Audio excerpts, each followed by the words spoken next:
할렐루야. 오늘은 강권하여 내 집을 채우라 하는 제목으로 은혜를 나누겠습니다. 우리 인사합니다. 사랑하고 축복합니다. 사랑하고 축복합니다. 아멘. 어느 교회 총동원 주일 때 있었던 일입니다. 총동원 전도주일 행사 때 있었던 일인데요. 당시 그 교회는 출석하는 성도가 한 250명 정도 됐다고 합니다. 동원할 목표는 그 10배인 2,500명을 전도하겠다 하는 그런 목표를 잡았답니다.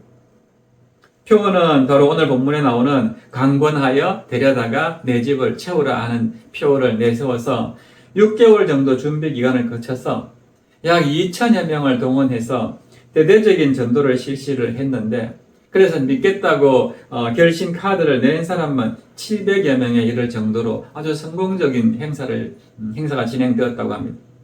그런데 문제는 바로 그 다음 주일에 일어났습니다. 결심 카드를 낸 사람이 절반만 와도 교회가 배가 될 상황이었는데, 주일날 교회에 출석한 그 결심한 사람은 7명이 전부였다고 합니다. 공들인 거에 비하면은 열매가 너무나 적었기 때문에 실망도 컸고 또 후유증도 컸다고 합니다. 그래서 결론은 다음부터는 이런 식의 행사는 하지 말자 하는 것으로 정리했다고 합니다. 무엇이 문제였을까요? 그것은 강권이라는 이 어휘를 잘못 해석한 데서 발생했다고 생각합니다. 강권이라는 말은요, 설득의 의미를 포함하고 있습니다. 원어적인 의미는 필요성을 충분히 이해시키며 상대방을 끝까지 설득하거나 간곡하게 청하는 것을 말합니다. 물론 강제적인 의미가 전혀 없는 것은 아닙니다.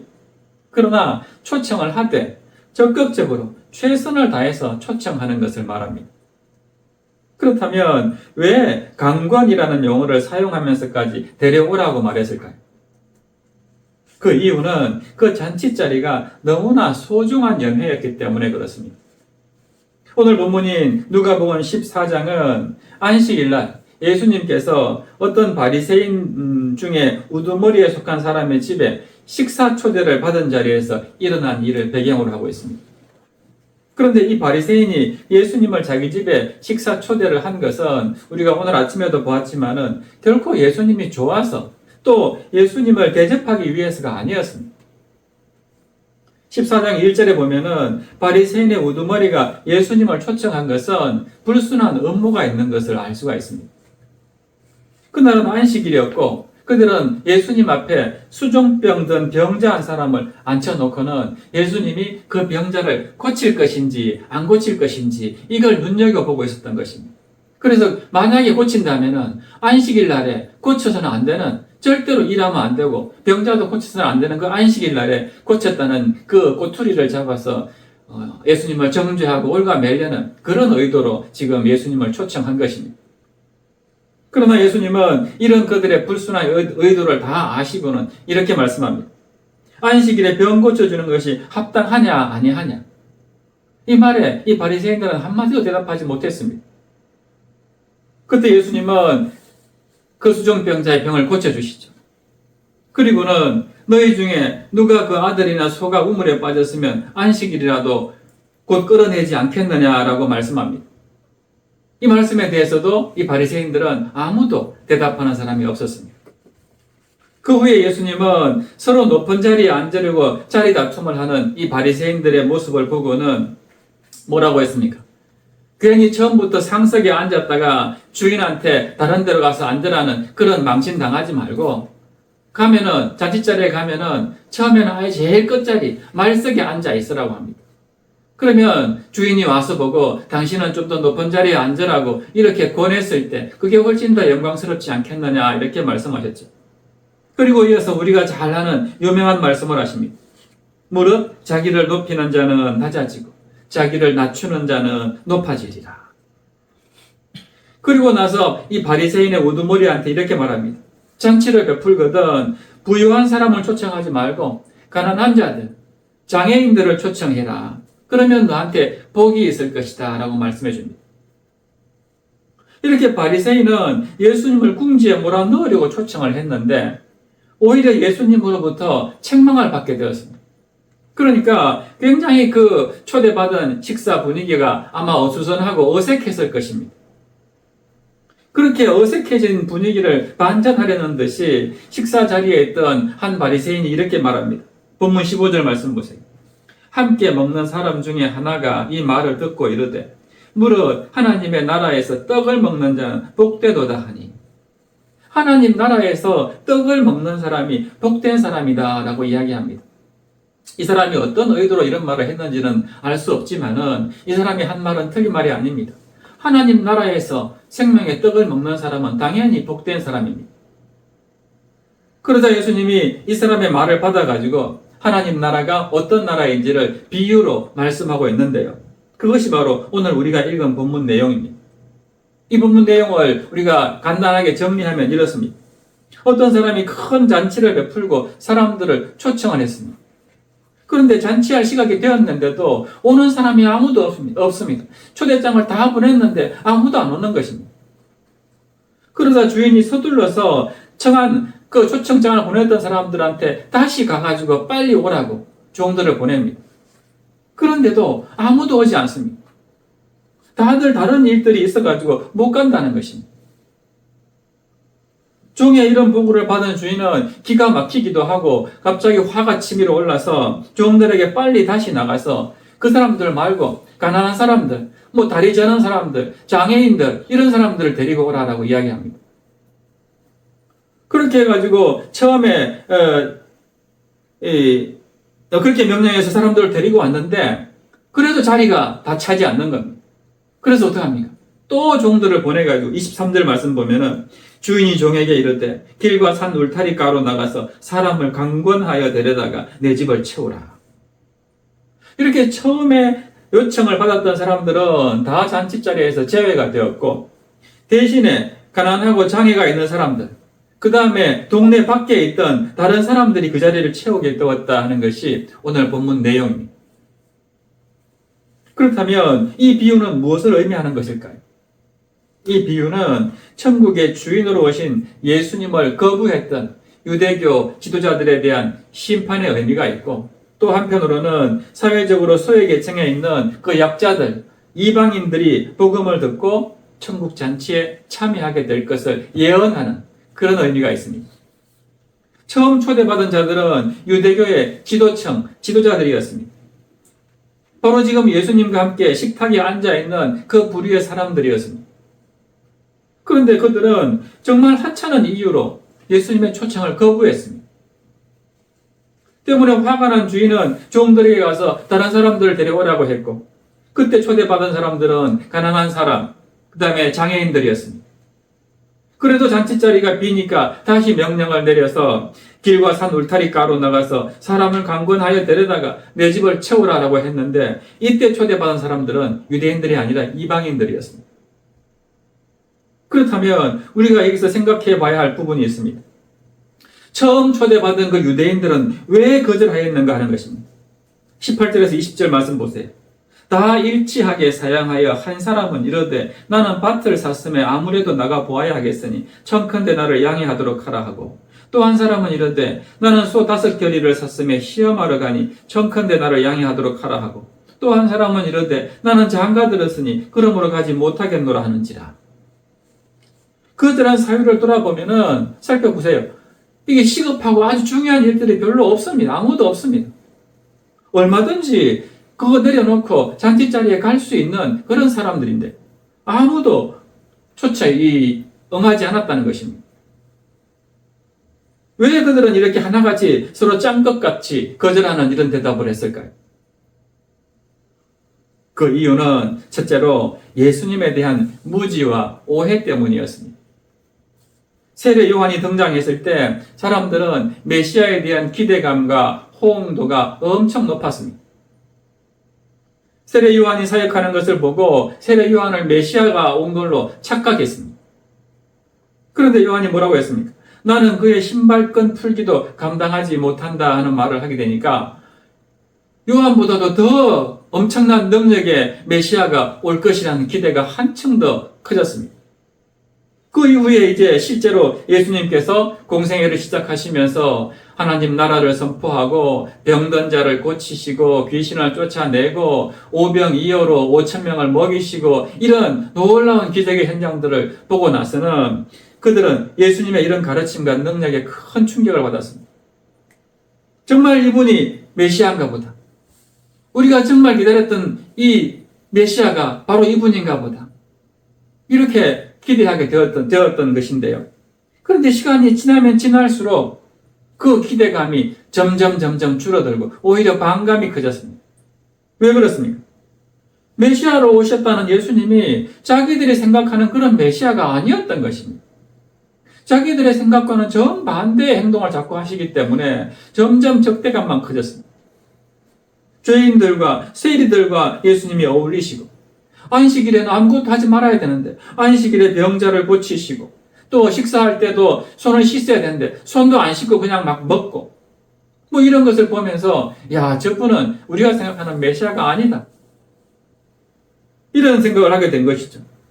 그런 예수님이 오히려 자신들을 향해서 뭐라 합니까? 이 외식하는 자들아, 이 위선자들아, 이렇게 책망하고 이렇게 말씀하니까 이제 더 이상 예수님을 메시아로 생각하지 않은 것입니다. 이렇게 예수님에 대한 오해, 또 예수님이 전혀 누군지 알지 못했던 그런 무지함 때문에 결국 이 사람들은 잔치자리를 거절한 것입니다. 내가 거기에 갈 필요가 뭐 있냐? 거절한 것이죠. 그런가 하면 두 번째 이유는 육신적인 탐욕 때문이었습니다. 밭을 산 농부는 잔치에 가는 것보다는 밭에 가서 풀 뽑고 거름 주는 것이 자기가 앞으로 먹고 사는데 크게 더 유익하다고 생각한 것이죠. 또 소 5결의를 산 목축업자도 잔치에 가는 것보다는 자기가 산 소를 돌보고 소를 잘 키우는 것이 훨씬 더 자기의 어떤 삶에 좋다고 생각한 것이죠. 그리고 신혼부부는 잔치자리에 가서 내 입맛에 맞지도 않는 음식 먹는 것보다는 우리끼리 그냥 알콩달콩 시간 잘 보내는 게 훨씬 더 좋겠다라고 생각한 것이죠. 그렇게 이들이 초대를 거절한 결과 어떻게 되었습니까? 처음 초대받은 이 사람들은 전부 다 완전히 이 잔치에서 배제가 되고 말았습니다. 24절 보세요. 내가 너희에게 말하노니 전에 청하였던 그 사람들은 하나도 내 잔치를 맛보지 못하리라 하였다 하시니라. 아무도 천국 잔치에 들어올 수 없다는 것입니다. 이렇게 예수님에 대한 무지와 오해 그리고 육신적인 탐욕으로 말미암아서 이 유대인들은 가장 먼저 천국으로 초청받는 초청장을 받았지만 다 배제되고 말았습니다. 그런데 이 일들은요, 오늘날까지도 계속 이어지고 있습니다. 지금도 유대인들, 이스라엘의 유대인들은 예수님을 메시아라 생각하지 않습니다. 메시아가 다시 올 것으로 기대하고 있습니다. 이런 무지와 오해 때문에 지금도 그 사람들은, 유대교인들은 이 기독교인, 그리스도인들을 배척합니다. 박해합니다. 이 예언의 말씀이 지금도 성취되고 있다는 것을 알 수 있습니다. 그런데요, 초대한 사람들이 오지 않음으로 인해서 그 잔치가 이제 무산되었습니까? 파탄되었습니까? 그렇지 않습니다. 주인은 종들에게 다시 명령 내렸습니다. 21절에서 23절 말씀 보세요. 그 종에게 이르되 빨리 시내의 거리와 골목으로 나가서 가난한 자들과 몸 불편한 자들과 맹인들과 전원자들을 데려오라 하니라. 종이 이르되 주인이여 명하신 대로 하였으되 아직도 자리가 있나이다. 주인이 종에게 이르되 길과 산 울타리 가로 나가서 사람을 강권하여 데려다가 내 집을 채우라. 이 말씀의 의미는 초청의 대상이 이제 바뀌었고 더 넓어졌다 하는 것을 의미합니다. 사실 천국에 참여할 첫 번째 대상은 유대인들이었습니다. 예수님께서 유대인으로 나셨고 복음이 유대 지경에서 먼저 선포되었기 때문입니다. 그러나 그들이 복음을 거부함으로 말미암아서 이제 복음이 유대 지경을 벗어나서 이방인들에게로 넓혀져 나간 것입니다. 퍼져나간 것입니다. 이것을 사도 바울은 이렇게 선포했습니다. 로마서 1장 16절. 내가 복음을 부끄러워하지 아니하노니 이 복음은 모든 믿는 자에게 구원을 주시는 하나님의 능력이 됨이라. 그 다음에 보면은 먼저는 유대인에게요. 그리고 헬라인에게로다. 유대인에게 먼저 선포되었지만 그들이 거절함으로 말미암아서 복음이 헬라인들, 이방 세계로 퍼져나가게 되었다 하는 것입니다. 그렇다고 해서 유대인들이 완전히 배제된 것은 아닙니다. 유대인이라고 해서 아무도 이 천국 잔치에 초대받지 못하는 건 아닙니다. 천국 잔치에 들어가는 것은 유대인이냐 이방인이냐가 아니라 그런 신분이나 혈통이 아니라 오직 믿음으로 들어가기 때문입니다. 그런데 잔치 자리가 비어 있다고 해서 강권하여 데려다가 채우라라고 말씀하신 이유는 무엇일까요? 왜 강권해서라도 데리고 와야 될까요? 그것은 이제 하나님의 나라가 바로 눈앞에 왔기 때문입니다. 하나님의 나라가 너무나 가까이 왔기 때문입니다. 하나님의 나라는 예수님이 이 세상에 오심으로 인해서 이제 구체적으로 드러나게 되었습니다. 주님이 공생애를 시작하시면서 가장 먼저 외쳤던 말씀이 무엇입니까? 마태복음 4장 17절 보세요. 이때부터 예수께서 비로소 전파하여 이르시되 회개하라 천국이 가까이 왔느니라 하시니라. 예수님이 오심으로 이제 마지막 말세가 시작된 것입니다. 이 말세는요, 예수님이 오시는 그때부터 말세가 시작되었습니다. 그래서 초대교회 성도들은 예수님이 부활 승천하신 다음에 마라나타, 예수님 다시 오시라고 그렇게 종말론적인 신앙을 살았던 것입니다. 예수님이 오심으로써 하나님 나라가 도래했고 이제 구원의 문이 열렸습니다. 예수님의 십자가 죽음과 부활을 통해서 하늘 문이 열린 것입니다. 구원의 길이 열린 것입니다. 그러므로 이제 구원의 문이 열렸으니까 어떻게 해야 됩니까? 그 문이 닫히기 전에 한 영혼이라도 더 구원받을 수 있도록 강권해서 데리고 오라 하는 것입니다. 노아의 방주 문이 닫히면은 더 이상 구원받을 수 있는 사람이 없듯이 이제 주님 다시 오셔가지고 마지막 심판의 때가 되면은 그렇게 천국의 문이 닫히게 되면은 아무도 더 이상 그 천국 문으로 들어갈 수가 없기 때문에 한 사람이라도 더 구원받을 수 있도록 강권해서 데리고 오라 하는 말씀입니다. 또 한 가지는요, 사람들을 강권해서 데리고 와야 하는 이유는 그것이 하나님의 기쁨이고 예수님의 기쁨이고 또 제자들의 기쁨이 되기 때문입니다. 누가복음 10장 17절에 보면은 예수님의 파송을 받아가지고 복음을 전파하러 나갔던 70명의 제자들이 자신의 사역을 마치고 돌아와서 이렇게 보고합니다. 70인이 기뻐하며 돌아와 이르되 주여 주의 이름이면 귀신들도 우리에게 항복하더이다. 예수님은 이들의 사역 보고를 받고는 성령으로 크게 기뻐하셨다라고 말씀합니다. 이렇게 사탄의 세력이 물러가고 죄악에서 벗어나서 구원받게 되는 것, 이것은 하나님의 기쁨이 된다는 것입니다. 주님은 누가복음 15장에 이런 양 비유를 통해서도 그 기쁨을 표현했는데요. 누가복음 15장 7절에 보면은 내가 너희에게 이르노니 이와 같이 죄인 한 사람이 회개하면 하늘에서는 회개할 것 없는 의인 99으로 말미암아 기뻐하는 것보다 더하리라 하고 말씀합니다. 죄인 한 사람이 돌아오는 것, 한 영혼이 회개하고 구원받는 것을 하나님께서 그렇게 기뻐하신다는 것입니다. 99마리보다도 한 마리 잃어버린 양, 그 영혼이 다시 회개하고 하나님 품에 안기는 것, 그걸 주님은 그렇게 기뻐하신다는 것입니다. 그러니까 어떻게 해야 됩니까? 강권해서라도 데리고 오라는 것입니다. 그렇게 구원받는 것이 주님에게 하나님께 큰 기쁨이 되기 때문에 우리는 강권해서 데리고 와야 된다는 것입니다. 세 번째로 우리가 하나님 사람들을 강권해서 데리고 와야 하는 이유는요, 그것이 이 세상에 사는 동안 우리가 해야 되는 가장 중요하고 우선적인 일이기 때문에 그렇습니다. 사람은 다 누구나 죽습니다. 죽지 않은 사람 아무도 없습니다. 그런데 죽음이 끝이 아니라 죽은 이후에는 다음 세계가 있습니다. 천국과 지옥이라는 다른 세상이 열립니다. 그런데요, 천국에 간 사람은 지옥에 갈 수가 없고 지옥에 간 사람들은 천국으로 다시 올라갈 수가 없습니다. 죽은 나사로가 지옥에서 고통받고 있는 부자에게로 갈 수가 없습니다. 그 고통받고 있는 부자가 나사로한테 제발 이 세상에 살고 있는 내 형제한테 가서 이런 세계가 있다고 좀 알려달라 해도 그렇게 할 수도 없습니다. 한 번 천국 문이 닫히면은 더 이상 그 세계는 영원히 분단되어 버립니다. 갈라져 버립니다.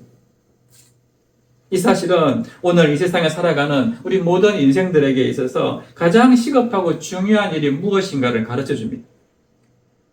세월은 우리를 기다려주지 않습니다. 자신의 영혼에 대해서 무관심하고 방치하면은 자기도 모르는 사이에 어느덧 내 인생이 마지막 종착지에 도착해 있는 것을 보게 됩니다. 그때가 되면 늦습니다. 마지막 종착지에 다 가가지고도 이 복음의 말씀이 귀에 들어오지 않으면 이제 그 사람은 끝입니다. 돌이킬 수가 없는 것입니다. 결코 하나님 나라에 들어가지 못하고 영원한 지옥에 떨어질 수밖에 없는 것입니다.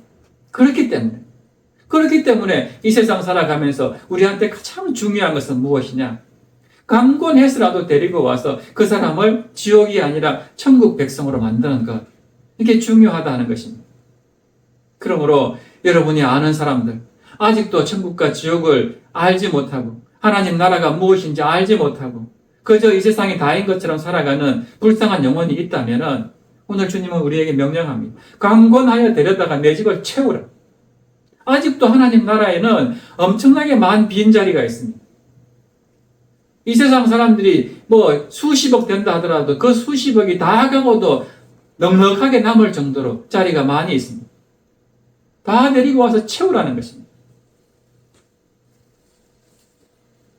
마지막 네 번째로 강권해서라도 데리고 와야 하는 이유는요. 그것이 바로 주님의 명령이기 때문입니다. 하나님의 명령입니다. 이것은. 해도 되고 안 해도 되는 것이 아닙니다. 오늘 본문 말씀 보세요. 종들은 주인의 명령에 아무도 불평불만하지 않고 다 그때 즉시 순종한 것을 보게 됩니다. 유대인들을 초청하라고 했을 때 가서 다 전달했습니다. 그런데 아무도 오지 않으니까 어떻게 합니까? 빨리 나가서 다른 사람들, 가난한 자들, 다리 저는 자들, 눈 먼 자들, 장애인들을 데려와라. 그래도 자리가 채워지지 않으니까 또 어떻게 합니까? 다시 또 나가가지고 너 동네 밖에 나가서 이번에는 이방인들을 다 데리고 와라. 강권해서라도 그 사람을 데리고 와서 채워라. 이 명령에 종들이 아무도 불평하지 않고 다 나가가지고 끝까지 주님의 명령에 순종했다 하는 것입니다. 하나님의 명령은 우리가 해도 그만 안 해도 그만이 아닙니다. 하나님의 말씀에 순종하지 않는 것은 죄입니다. 그렇기 때문에 이 명령에 우리는 반드시 순종해야 되는 것입니다. 성경은 우리에게 땅끝까지 이르러서 복음의 증인이 되라고 합니다. 말씀을 전파해라. 때를 얻든지 못 얻든지 항상 힘쓰라고 합니다. 이 주님의 명령에 그대로 순종하고 있습니까? 예수님은 종의 정신에 대해서 이렇게 말씀하셨습니다. 누가복음 17장 7절에서 10절 말씀인데 너희 중 누구에게 밭을 갈거나 양을 치거나 하는 종이 있어 밭에서 돌아오면 그들어 곧 와 앉아서 먹으라 말할 자가 있느냐? 도리어 그들어 내 먹을 것을 준비하고 띠를 띠고 내가 먹고 마시는 동안에 수종 들고 너는 그 후에 먹고 마시라 하지 않겠느냐? 명한 대로 하였다고 종에게 감사하겠느냐? 이와 같이 너희도 명령받은 것을 다 행한 후에 이르기를 우리는 무익한 종이라. 우리가 하여야 할 일을 한 것뿐이라 할지니라. 종의 정신은 바로 이런 것입니다. 주인이 하라 하면은 마땅히 해야 되는 것입니다. 예수 그리스도가 우리의 주인이라면, 정말 우리의 주님이시라면 주인 되시는 그 주님이 명령하는데 종 되는 우리가 그 명령에 따르지 않으면 되겠습니까? 마땅히 길이요 진리요 생명 되시는 그 주인 되시는 주님의 명령에 순종해야 하는 것입니다. 말씀을 정리합니다. 오늘 본문에서 예수님께서 초대받으신 식사 자리는 바리새인의 우두머리가 배설한 연회였습니다.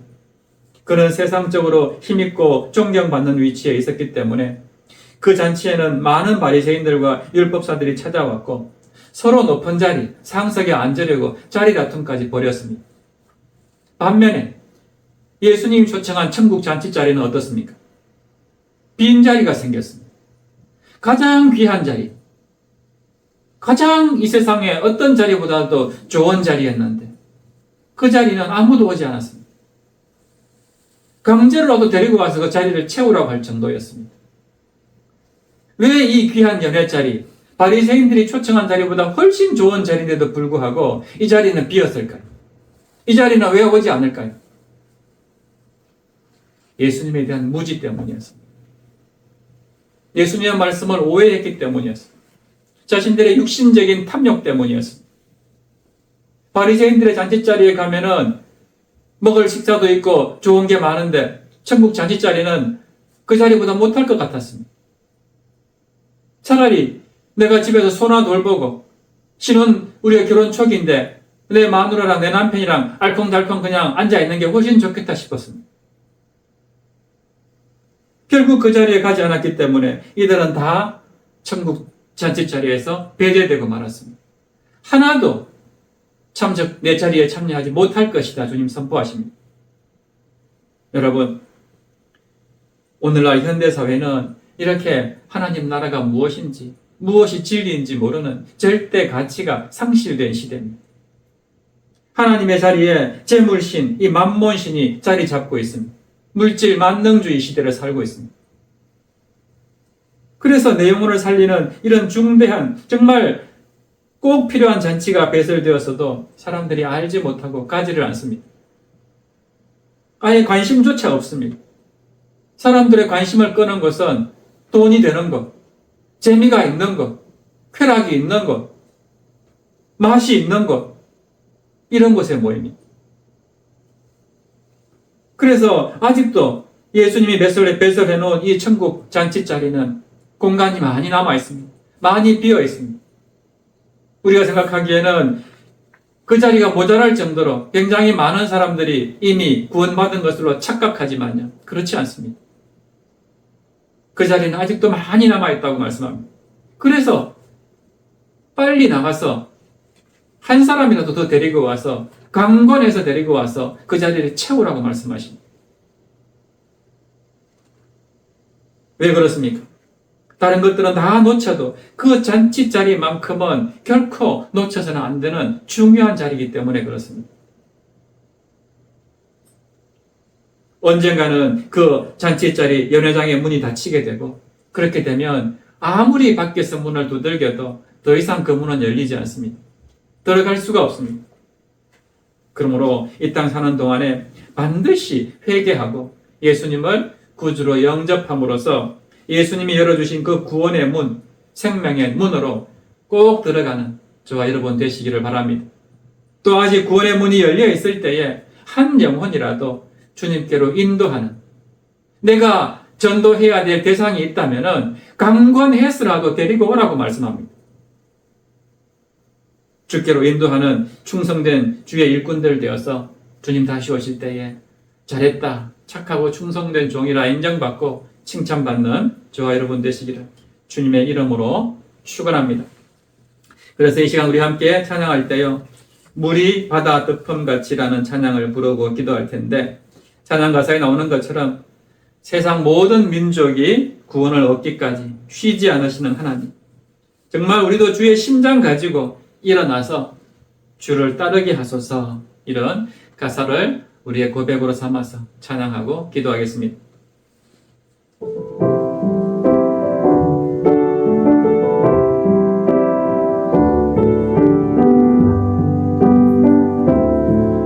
세상 모든 민족이 구원을 얻기까지 쉬지 않으시는 하나님, 주의 심장 가지고 우리 이제 일어나 주 따르게 하소서. 세상 모든 육체가 주의 영광 보도록 우리 부르시는 하나님, 주의 손과 발 되어 세상을 치유하며 주 섬기게 하소서.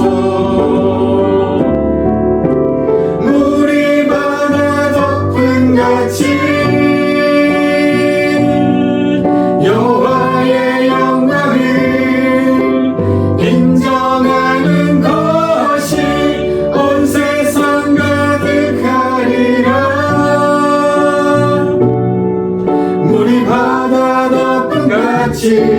물이 바다 덮음같이 물이 바다 덮음같이 보리라 그날에 주의 영광 가득한 세상 우리는 듣게 되리 온 세상 가득한 승리의 함성 물이 바다 덮음같이 물이 바다 덮음같이 여호와의 영광을 인정하는 것이 온 세상 가득하리라 물이 바다 덮음같이 물이 바다 덮음같이 물이 바다 덮음 물이 바다 덮음같이 물이 바다 덮음같이 여호와의 영광을 인정하는 것이 온 세상 가득하리라 물이 바다 덮음같이 물이 바다 덮음같이 물이 바다 덮음같이 아멘. 이 시간 우리 함께 기도했으면 좋겠습니다. 길과 산 울타리가로 나가서 사람을 강권하여 데려다가 내 집을 채우라 말씀하신 주님, 한 영혼이라도 더 구원하기 위한 주의 이 열심, 그 열심에 우리도 주의 심장 가지고 기꺼이 동참하기를 원합니다. 아직 구원의 문이 열려있을 때에 한 영혼이라도 강권하여 주께로 인도하는 그런 주의 일꾼들 되기를 원합니다. 우리 이런 마음으로 주님 이름 한번 부르신 후에 함께 기도합니다. 주여, 살아계신 하나님, 그렇습니다.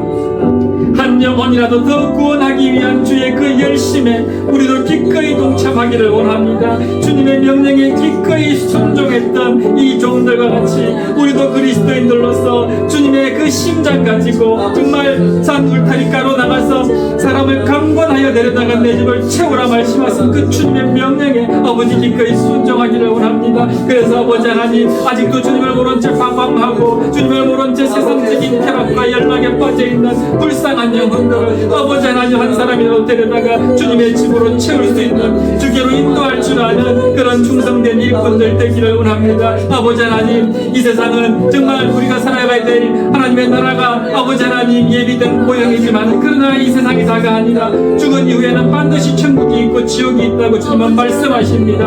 아버지 하나님, 그러나 많은 영혼들이, 많은 사람들이 이 세상의 전부인 것처럼 그렇게 불쌍하게 살아갑니다. 아버지 하나님, 그 영혼들에게 주의 말씀을 선포하고 아버지 하나님의 나라를 선포하고 그래서 한 사람이라도 강권하게 데려다가 그 천국의 잔치자리를 채울 줄 아는 우리의 신령들 되기를 원합니다. 그것이 바로 우리가 먼저 구원받은 이유고 우리가 먼저 이렇게 신앙생활하고 있는 이유라는 것을 기억하고 아버지 하나님의 마음, 아버지 하나님의 심령을 가지고 세상 가운데 나아가서 하나님의 나라를 선포하고 정말 천국 복음을 많은 영혼들에게 땅끝까지 이르러서 복음의 증인된 삶을 살아가는 우리 모두가 되게 하여 주시옵소서.